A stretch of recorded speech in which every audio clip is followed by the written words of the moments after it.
People think the person who never posts is shy, or boring, or hiding something. Psychology says they might be doing the single healthiest thing happening on the internet right now.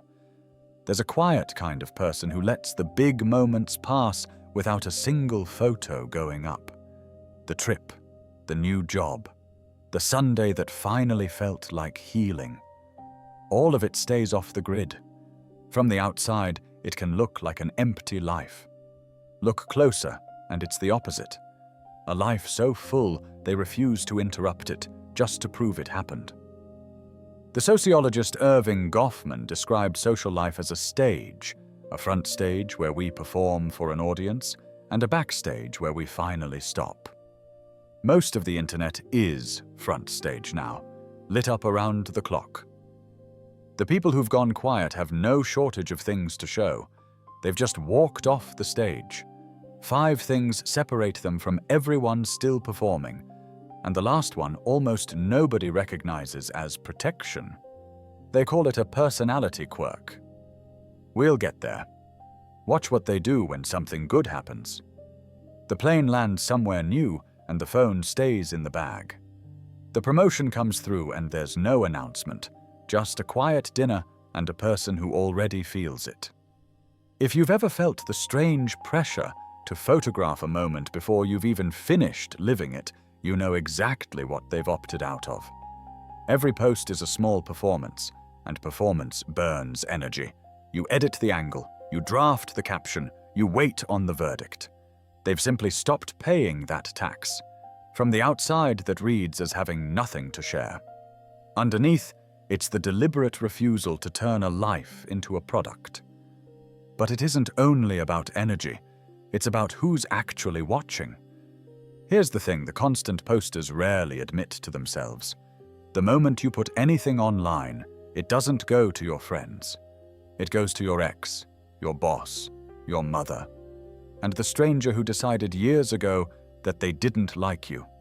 All of them, at once, in the same room with no walls between them.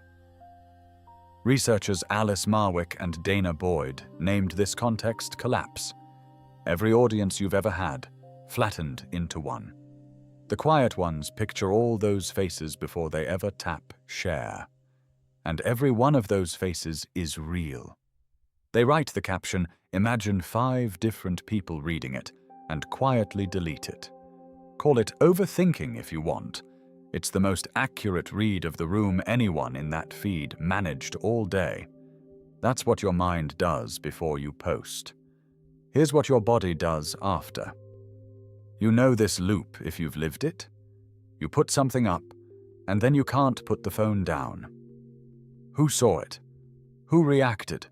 Who watched the story twice and said nothing? There's a small drop in the stomach every time the screen lights up.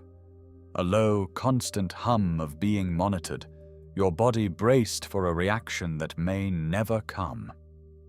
Stephen Porges mapped how the nervous system scans for danger beneath conscious awareness, a process that, under chronic stress, researchers in trauma call hypervigilance. It left some people permanently mid-performance. Stage lights up. The audience never quite dismissed. The body still waiting on a verdict. So they did the one thing that finally switched the alarm off. They cut the lights and stopped giving anyone something to watch. If your body just recognized that loop, subscribe. This is what we do here, every week. But the deepest reason someone goes quiet is rarely a choice they made calmly. For a lot of them, there was a before and an after. Before, they posted like everyone else. Then something happened. A partner who checked every photo for who was tagged. A moment that got screenshotted and passed around a group chat. A version of themselves, frozen in a post, used against them months later. And one ordinary afternoon, without telling anyone, they made everything private. Your body remembers what your mind tries to move past. And for them, the open profile started to feel like a stage they couldn't step off, lit from angles they hadn't chosen. Going quiet was them finally letting the curtain drop. And here's what makes the last one different from all the rest. Everything so far has been about keeping something out. Performance, the wrong audience, a nervous system that won't settle, people who already proved they couldn't be trusted with a life. The final one is about keeping something in, because there's a cost to the always online life that nobody posts about. When every experience gets converted into content, you slowly lose the ability to have an experience that is only yours. The quiet ones kept that ability. Most people traded it away without ever noticing the trade. Think about the last genuinely good moment you didn't photograph. It stayed warm in a way the posted ones don't, didn't it?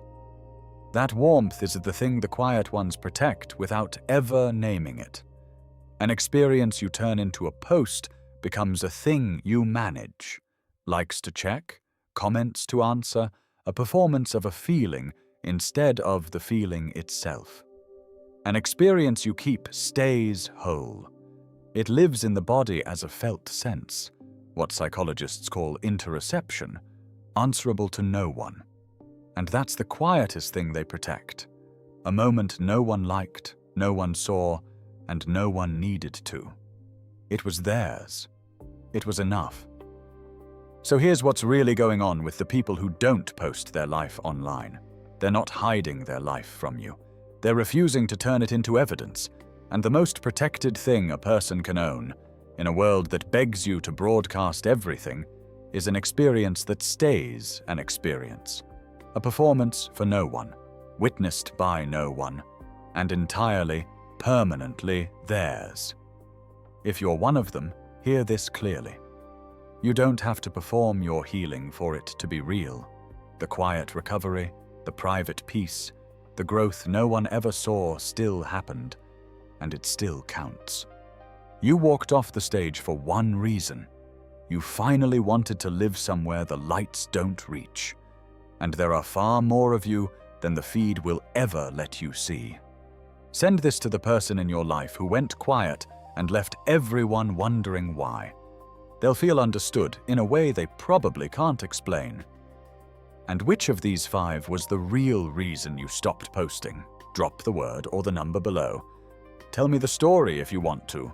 I read every one. If this gave you language for something you've always felt but couldn't name, subscribe. We translate what your body already knows into language your mind can finally use.